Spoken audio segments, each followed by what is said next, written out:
The stars did not care about Commander Dale Harmon. They never did. They just sat there, cold and far away, burning in silence while his ship moved slowly through the dark between them. The UES Ardent Fury was not a beautiful vessel. It was mid-sized, boxy in the way that working ships tend to be, with hull plating that had been patched in 3 different places and an engine compartment that hummed slightly louder than the manual said it should. Dale had been aboard her for 2 years, and he had stopped noticing the noise a long time ago.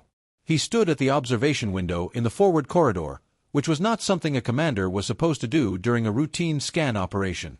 But the corridor was empty at this hour, and Dale was the kind of man who needed a few minutes of quiet every now and then, or the day would get away from him.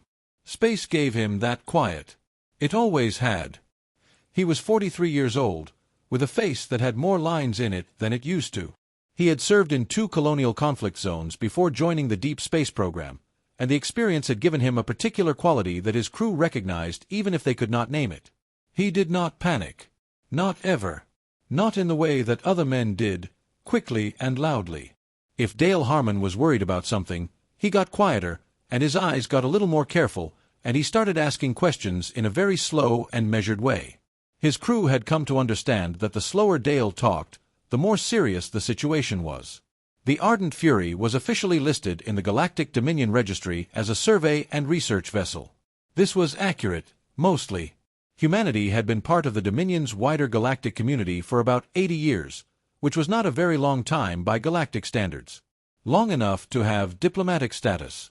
Long enough to have trade agreements. Not long enough to be taken seriously by anyone who mattered. The 5 high species of the Dominion viewed humans the way a large landowner might view a new family that had recently moved into the furthest corner of the estate. Tolerable. Occasionally amusing. Not worth much attention. Dale had always found that attitude useful. Lieutenant Nina Voss was at her station in the tactical bay when the reading came in. She was 36, quick-thinking, and had the kind of sharp humor that made her difficult to work with for people who preferred things calm and predictable. She was excellent at her job, which was the only thing that mattered to Dale. She looked at the reading twice before she said anything, because Nina was the type who needed to be sure before she opened her mouth. "Commander," she said over the ship's comm, her voice carrying a tone that Dale had not heard from her before. Not alarm exactly. More like careful interest. "You should come see this." Dale came. The reading was buried in the data from their scanning probes, which had been moving through the Kethrin scatter for the last 6 hours. The scatter was a debris field, asteroids mostly, mixed with ice and ancient dust, listed in the Dominion Registry as geologically inert and commercially worthless. It had been delisted from protected status 2 centuries ago. Nobody came out here. But something was out here. The energy signature was massive. Nina had run the comparison against every database they carried, including the Dominion's shared scientific catalog, and it did not match anything. Not human. Not any of the 5 high species. Not any of the dozens of lesser species whose signatures were on record. "How deep is it?" Dale asked. "Under about 40 meters of compacted ice and rock," Nina said. "Whatever it is, it's been there a very long time." Chief Engineer Lou Garrett appeared in the doorway a few minutes later. He was a large man from Tennessee with thick hands and a way of looking at mechanical problems like they were personal insults that he intended to resolve. He looked at the reading on Nina's screen and made a sound that was somewhere between a laugh and a whistle. "That's not right," he said. "That's not right in a real good way." Dr. Paige Osborne was the ship's xenolinguist and first contact specialist. She had spent 15 years studying Dominion culture, language, and history, which meant she had spent 15 years learning things that most humans considered too complicated to bother with. She came to the tactical bay last, still holding her research tablet, and she looked at the data for a long time without saying anything at all. Then she pulled up a set of old xenoarchaeology records on her tablet, and her face changed in a way that made Dale watch her carefully. "What is it?" he asked. "I need more time with these readings," she said. "But if they are what I think they might be." She stopped and looked at the debris field on the main screen. "We should not report this to Dominion channels yet." Dale looked at her for a moment. Then he looked at Nina, who was already thinking the same thing. Anything reported to Dominion channels would be passed up the chain within hours. It would be catalogued, tagged, claimed, and handed to one of the high species before a human team could so much as get a probe close enough to take a decent reading. "We investigate first," Dale said. It was not really a question. Nobody argued with him. The probes went deeper into the scatter, threading between tumbling rocks and sheets of ancient ice, following the energy signature down through the dark. Dale watched the feed from the observation window, the same window he had stood at earlier that evening, and the stars outside did not look quite the same as they had before. And then, without any mechanical cause that the instruments could identify, the object beneath the ice did something that no inert piece of debris had any business doing. It stirred. Not physically. The readings did not show movement. But the energy signature shifted, deepened, in a way that looked, if you were willing to use the word for something that had been buried in a debris field for an unknown number of centuries, like waking up. Lou stared at the readings from across the room. "Dale," he said slowly. "It noticed us." 3 days passed before Dale let anyone board the object. 3 days of circling it at a careful distance, running every scan the Ardent Fury was capable of, filling data storage with readings that none of their equipment had been designed to interpret. The object sat in the dark at the center of a slow drift of ancient rocks and ice, and it did not do anything else after that first stirring. It just waited. It was enormous. That was the first thing Dale had said when the probes finally cleared enough debris to get a visual. He was not a man who used words like enormous casually, but there was no other word for it. The vessel, and it was clearly a vessel, not a rock, not a natural formation, was roughly twice the length of Earth's largest aircraft carrier, with a hull that absorbed nearly all light directed at it. The probe's illumination beams simply disappeared when they touched the surface, swallowed completely. No reflection. No scatter. The object existed in the scanner data as a shape defined by what was not there rather than what was. Lou Garrett spent 2 full days analyzing the hull material without sleeping more than 4 hours. He eventually produced a report that was half engineering analysis and half something that read more like a personal letter to someone he was trying to impress. The microcrystalline structures in the hull were unlike anything in known records. His age estimate, which he presented to Dale with the careful tone of a man who knew how strange the number was a minimum of 11,000 years. Not 1,100. 11,000. The object was older than the Galactic Dominion itself.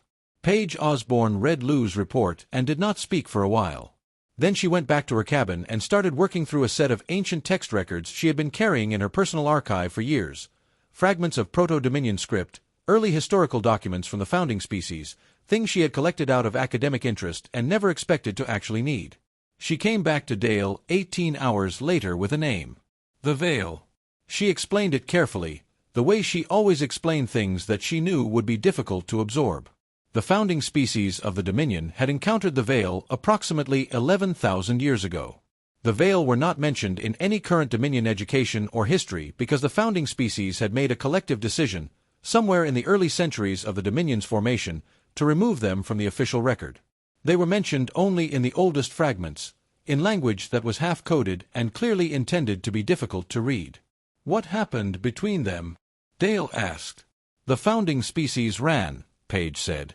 "Whatever the Veil were, whatever they could do, the founding species encountered them and chose to go in the opposite direction as fast as they could, and they did not stop until they were very far away. And then they built the Dominion, and they never talked about the Veil again." Dale looked at the visual feed from the probe sitting nearest the hull. The surface of the ancient ship was perfectly smooth and perfectly dark. 11,000 years old, and not one mark of damage on it. "All right," he said. "We go in." The boarding team was small. Dale led it himself, which Nina objected to on professional grounds and then accepted because she knew she could not win that argument.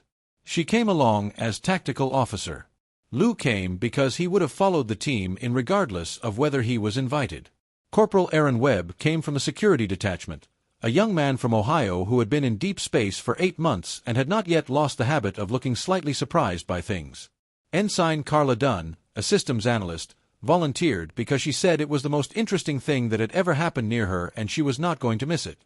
Paige stayed aboard the Ardent Fury to run translation support from their data uplink. The interior of the Veil ship was cold and large and completely intact. That was the detail that settled over Dale first, the complete intactness of it. There was no decay, no corrosion, No sign that 11,000 years had passed at all. The air inside, when they cracked their helmet seals cautiously after the atmospheric readings came back breathable, smelled like nothing. Not stale. Not metallic. Just nothing, as though the air itself had been sealed at the moment of departure and had been waiting there ever since, patient. The corridors were wrong in a way that was hard to name. Not dangerous wrong, not threatening wrong, but subtly wrong in the way that a room sometimes feels wrong when the ceiling is slightly too high or the windows are placed in a way that does not quite make sense for the light outside. The geometry of the Veil ship was almost normal and then not quite. Corridors curved in places where straight lines should have been. Rooms opened from doorways that seemed too small for them. Lou kept checking his measurements and then checking them again. "The inside is bigger than the outside," he said at one point, very quietly. "That's not possible," Aaron said. "No," Lou agreed. "It isn't." He looked at his scanner. "And yet—" Page's voice came through their comm from the Ardent Fury, translating the markings on the interior walls as the team's cameras fed her the images. The Veil script was partial. She could read about 60% of it, she estimated, but what she could read painted a picture in fragments. Navigation records. Cargo manifests. Something that might have been a crew log, though the concept of crew seemed to work differently for the Veil than it did for anyone currently living. It was Carla who found the power core. She was working at a junction panel, running a systems analysis on what appeared to be a secondary conduit structure, when her scanner lit up with a reading that she initially thought was a malfunction. She recalibrated. It was not a malfunction. The ship's power core was in a chamber 2 levels below their current position, and it was not dead. It had been dormant. And it had been powering up, incrementally, since the moment their first probe had touched the hull 3 days ago. She reported this to Dale in a very calm voice that contained a great deal of controlled alarm underneath it. Lou did not wait for a committee decision. He was already connecting their portable power relay to the nearest interface panel, which was something he did the way other people breathed, automatically and without fully registering that he was doing it. Dale started to say something. Lou finished the connection. The Veil ship woke up completely in about 4 seconds. The lights, if they could be called that, since they were not quite any color any human eye had a word for, came on across the entire vessel simultaneously. The hum that rose through the floor was not mechanical in the way that engine sounds were mechanical. It was deeper than that. It was a frequency that you felt in your chest before you heard it with your ears. High Admiral Soreth of the Velkai was not a patient being. His species had not built a reputation across 4 centuries of Dominion military service by being patient. The Velkai were tall, nearly 7 feet on average, with 4 arms that they used with an economy of movement that other species sometimes mistook for stillness. Soreth had 4 stars on his collar and a service record that included 11 border enforcement actions, 8 of which had ended before the other party had time to fully understand what was happening to them. He was not accustomed to situations that required waiting. He was also not accustomed to dealing with humans. His fleet had arrived at the Kethrin scatter in response to the broadcast, that impossible, multi-frequency, 3-star system-wide broadcast from something that no scanner in the Dominion's network had on record. 14 warships now held position at the edge of the debris field. Soreth had not sent them all.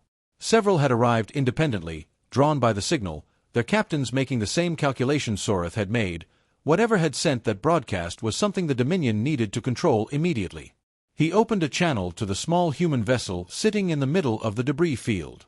"This is High Admiral Soreth of the Dominion Enforcement Fleet," he said, in the flat, formal tone he used for situations he intended to resolve quickly.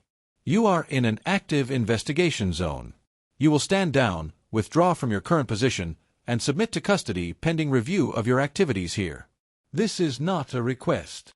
Dale Harmon was sitting in the Ardent Fury's command chair when the message came through. He had been sitting there for 2 hours, reading Page's translation notes on his personal tablet, working through the fragments of Veil history she had assembled, turning the pieces over in his mind the way he always handled things he needed to understand completely before he acted. He read the message twice. Then he pulled up the Dominion's Interstellar Regulatory Code on his secondary screen and found the section he was looking for. Article 7 of the Salvage Convention. Finder's rights on unregistered derelict vessels in non-protected space.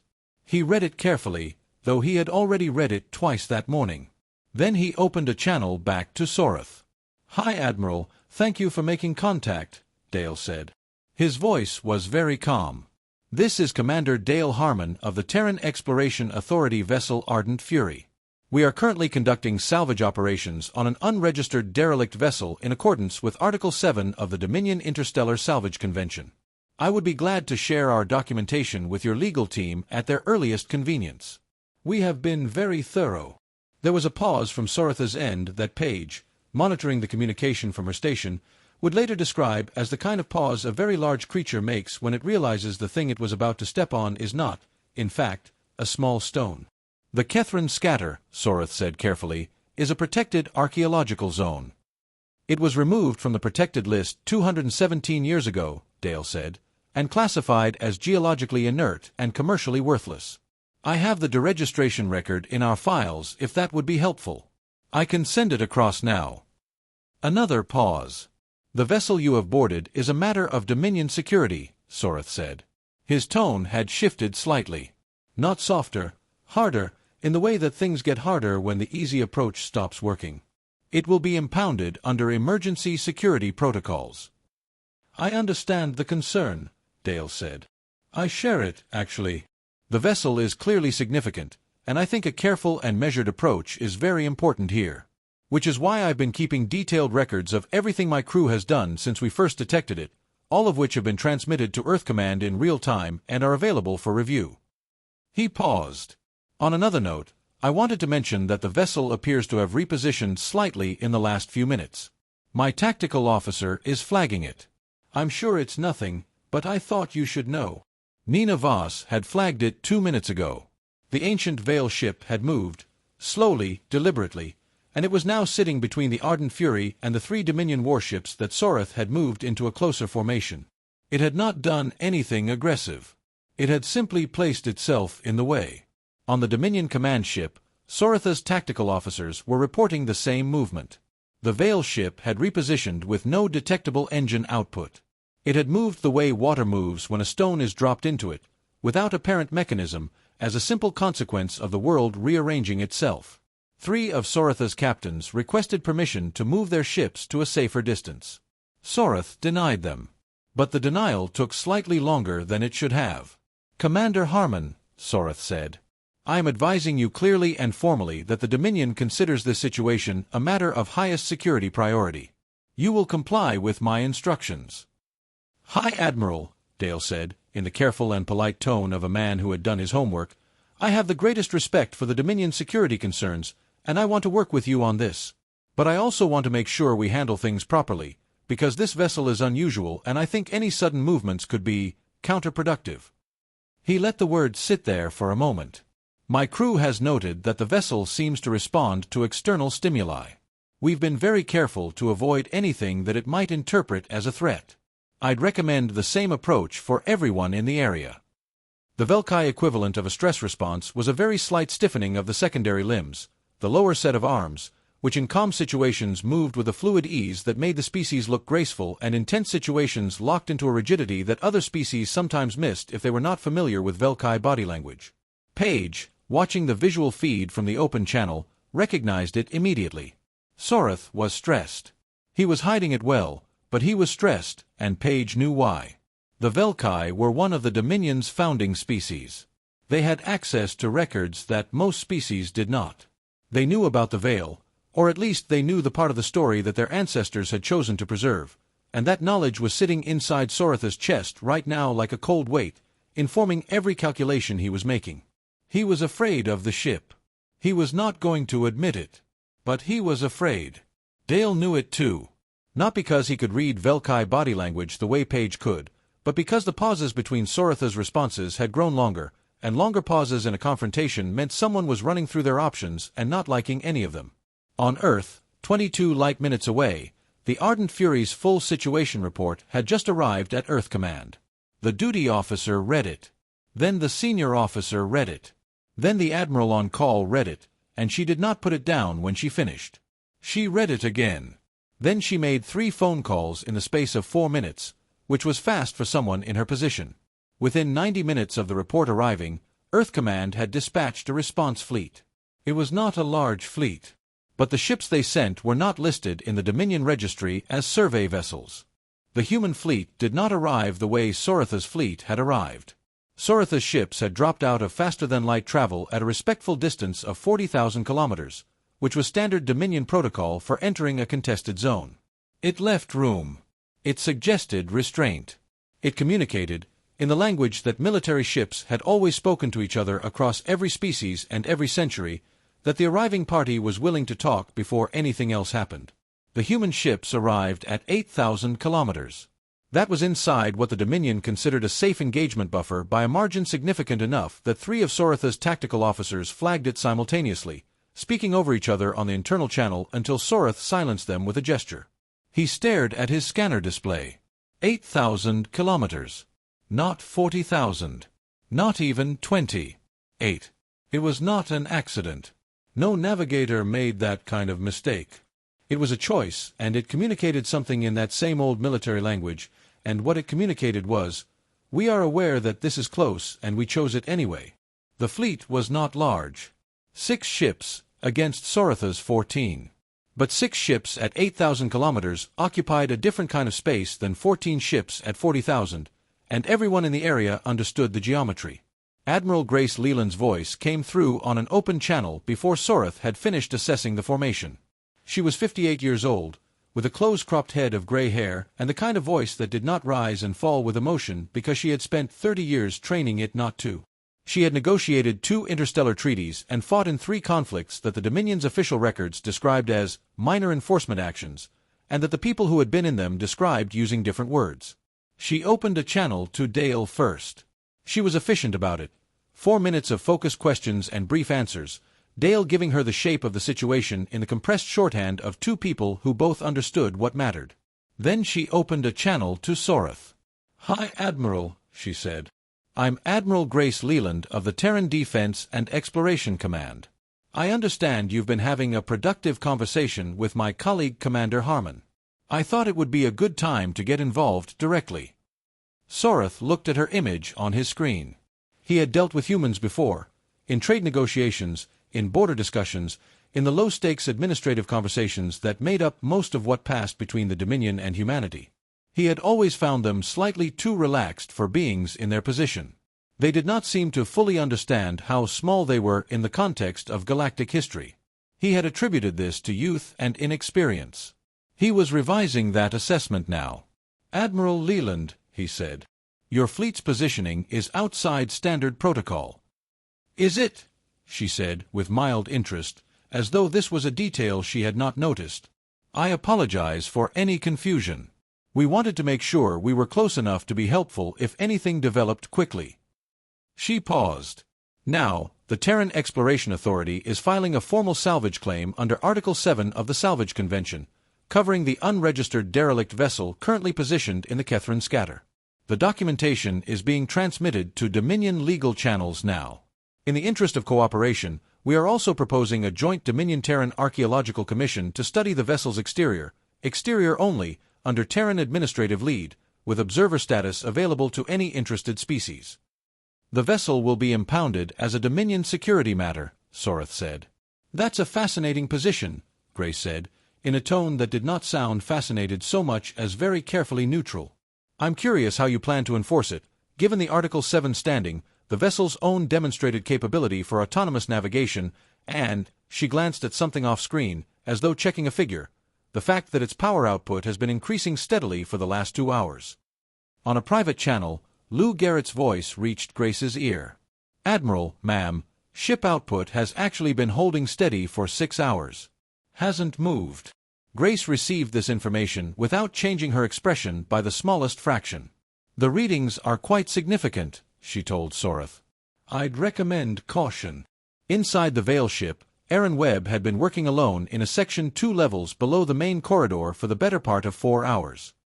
He was a methodical young man, not given to rushing, and he moved through the Veil ship's lower chambers the way he had been trained to move through unknown environments, carefully, cataloging as he went, never touching anything he had not already scanned 3 times. He found the sealed chamber by accident. He had been mapping a secondary corridor that curved back on itself in the unsettling Veil geometry, and the corridor ended at a wall that was not quite the same as the other walls. The material was the same. The color was the same. But there were markings on it, not the same flowing veil script that covered most of the interior surfaces, but something more deliberate. More recent, his scanner suggested. The outer markings were old. The markings at the center of the wall were estimated at only 4,000 years old, which in the context of the ship made them practically fresh. He sent images to Paige. She was quiet for almost a full minute before she responded. "The outer text is veil," she said. "It says, roughly, this space is the origin." Below that, in Proto-Velkai, Aaron, this is written in an ancestor script of Soratha's own species. It says, "Do not open. We were not ready. You are not ready." Aaron looked at the door. "Commander," he said over the main channel. "What do you want me to do?" Dale's response came back without hesitation. "Leave it sealed. Document everything, every marking, every scan reading, every measurement. And transmit the full documentation to Earth Command and to the Dominion public record channels simultaneously.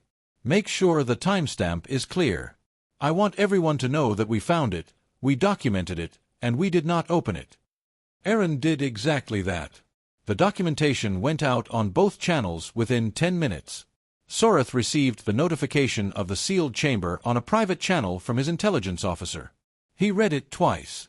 The inscription in Proto-Velkai, the language of his own people's distant past, sat in his mind like a stone that had been dropped into still water, sending out rings that touched things he would rather not think about. His people had been to this ship before. 4,000 years ago, they had come here, seen this chamber, and written those words. And they had left. And they had never come back. And they had never spoken of it. Around the Kethran scatter, the situation had grown.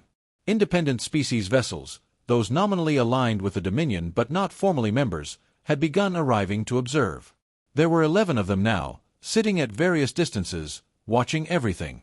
Word had spread the way it always spread in space, faster than anyone intended and further than anyone planned. Sorath made a decision. Not a good decision, not one he would defend clearly if asked to review it later, but a decision made by a being who had run out of moves that fit inside the rules and could not accept that outcome. He ordered a single disruptor discharge. Low yield. A probe shot, directed at the surface of the Veil ship. He told himself he needed to know if it could be damaged. He told himself it was tactical information. He was also, somewhere beneath the part of himself that could be reasoned with, trying to remind himself that he was not afraid. The disruptor round hit the hull of the Veil ship and ceased to exist. No explosion. No mark. No deflection. The energy simply stopped being energy when it met that surface, as though the concept of the weapon had been politely rejected. For 4 seconds, the Kethran scatter was completely silent. Then the Veil ship began to turn. The Veil ship did not move the way ships moved. It did not fire any thrusters. It did not burn any fuel. It turned the way a thought turns, completely, immediately, and with a sense that the movement was not a physical event so much as a decision made by something very old that had just run out of patience for being polite. Its bow pointed directly at Soratha's forward warships, and every power reading in the area spiked at exactly the same moment. Lou Garrett was watching the readings from the Ardent Fury's engineering bay. He had been watching them continuously for hours. When the spike came through, he sat very still in his chair for a moment, looking at the numbers on his screen, and then he opened a channel to Dale and said 3 words in a voice that had gone very quiet. "That's a weapons signature." He had seen weapons signatures before. He had spent enough time around military vessels during the colonial conflicts that he knew what a ship looked like when it was deciding to fire. The frequency. The output pattern. The particular way the power distribution shifted from general systems to something specific and directional. The Veil ship had all of those readings, running hotter than anything Lou's instruments had been calibrated to measure. The Dominion fleet panicked. There was no other word for it. 3 warships jumped to faster than light without authorization, no clearance from Sorath, no coordination with the fleet formation, just an instantaneous decision made by captains who had looked at their scanner data and reached a very simple conclusion about where they would prefer to be. 2 more followed within 30 seconds. Then another. The ordered formation that Sorath had maintained through the entire standoff dissolved in under a minute, his fleet scattering like a fistful of thrown stones, each one going its own direction. The transmissions from the fleeing ships were open channel and unencoded. In the scramble to leave, Nobody had bothered with encryption. Their communications, fragments of internal ship dialogue, their captains' voices, raw, unfiltered panic, broadcast across every receiver in the area. Every observer vessel heard them. Every independent species ship at the edge of the scatter heard them. Within minutes, the entire sector knew what had happened. The Dominion had fired on the Veil ship, and the Veil ship had turned to face them, and the Dominion fleet had run. Soreth held his position. 2 of his ships stayed with him, loyal captains, or perhaps captains who were too proud to flee, or perhaps captains who had simply not processed the situation fast enough to make the same decision as the others. His command ship sat at 40,000 kilometers and did not move.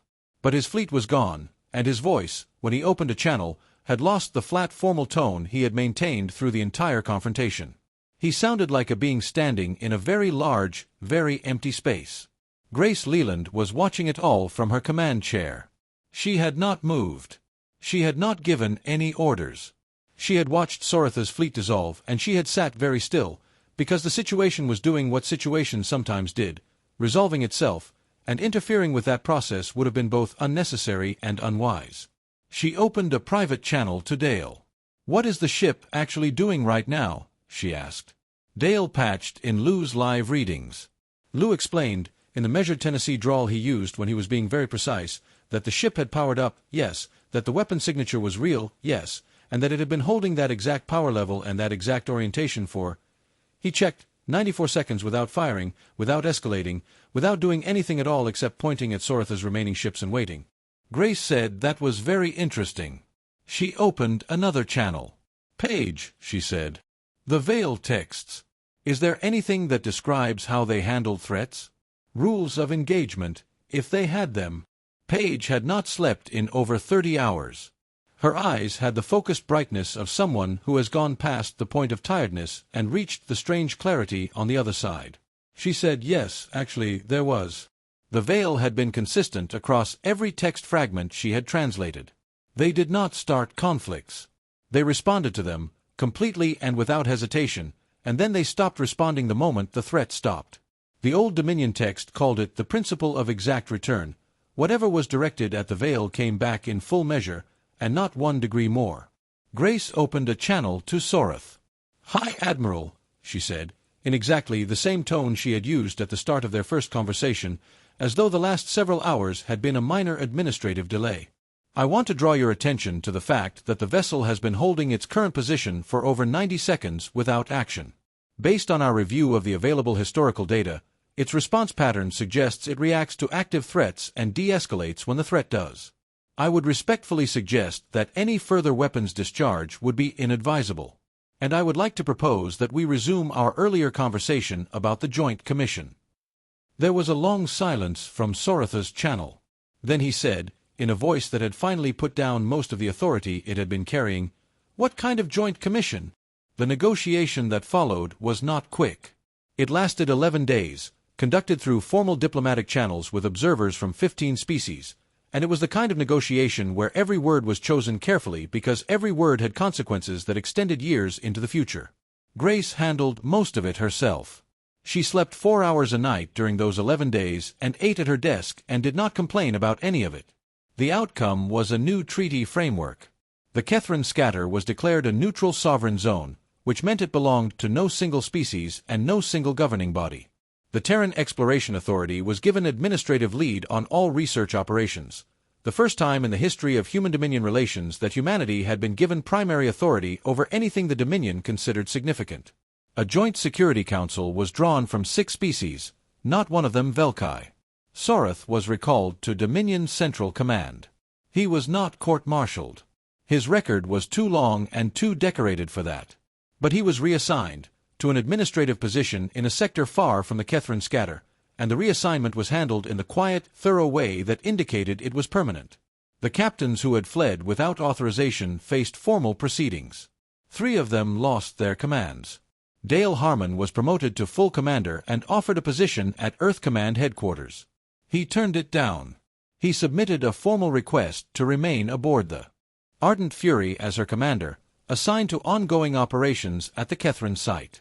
The request was approved, with a note in his file from Grace Leland that said simply, "Good judgment." Lou Garrett was given a 2-week leave rotation, which he did not take. He submitted a counter-request to remain aboard the Veil ship full-time as chief engineering consultant. Earth Command sent 3 increasingly formal notices asking him to report for his leave. He sent 3 increasingly polite responses explaining that the ship's power systems were in a very interesting transitional phase and he really could not step away just now. After the 3rd exchange, Earth Command stopped sending notices. Paige Osborne published the first volume of her translation work 6 months after the events at the Kethrin Scatter. She called it simply, "They Left It for Someone Ready." It sold more copies in its first month than any academic text in recorded human history. She was already writing the 2nd volume before the first one shipped. Aaron Webb went home on rotation leave after 4 months. His mother made him dinner and sat across the table from him and watched him for a while without saying anything. He had always been a good boy, but a restless one, the kind who fidgeted and talked too much and had trouble sitting still through a full meal. He sat very still now. He ate slowly. He looked out the window between bites the way people looked at things that were not in the room with them. "You seem different," his mother said. "I'm okay," he said. It was a quiet posting. She did not believe him. But she did not push. She just refilled his glass and let the dinner continue. Carla Dunn was interviewed many times in the months that followed, by journalists, by Dominion officials, by independent academic bodies who wanted to understand the sequence of events. Every interviewer, eventually, asked the same question. Had she known what would happen when she connected the power relay to the Veil ship's interface panel? She always gave the same answer. No.